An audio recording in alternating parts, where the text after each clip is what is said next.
In Colombia, memories are a precious commodity, especially in a nation where thousands have been killed by the Colombian military, deaths referred to as extrajudicial executions. The military used those deaths to falsely claim they'd killed more guerrillas. Jacqueline Castillo lost her brother 10 years ago. Sadly, we can say there is a sense of indifference in society to the plight of the victims. We need people to stand up and say we can't let this happen again. We need to end it for good. But instead, people often don't seem to care. The deaths of innocent civilians are just one of the issues Ivan Duque will face if elected.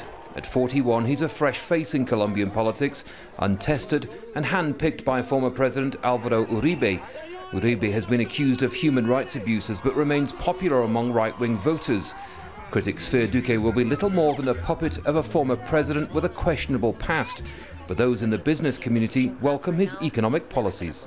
He thinks that we need to keep growing, that we need to insert ourselves in the international economic networks, and that we need to bring more money to the country and more progress conceived in economic terms. The biggest fear among voters, though, is Duque's plans for the peace accords with the FARC rebels. The historic agreement signed in 2016 ended decades of conflict, but Duque is a critic. Ivan Duque is running on the campaign slogan, firm hand, warm heart, but it's what he may do with the peace accords with FARC that have many here concerned. Some say he'll rip the agreement up entirely, others that he's more likely to modify it. But for the thousands of families that have lost loved ones, a Duque victory could mean they won't get the truth or justice they so desperately seek.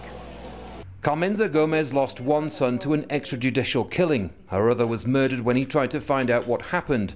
She tells us the possibility of a Duque presidency makes her angry. We'll see no justice, she says, no truth. Colombia's voters remain deeply divided.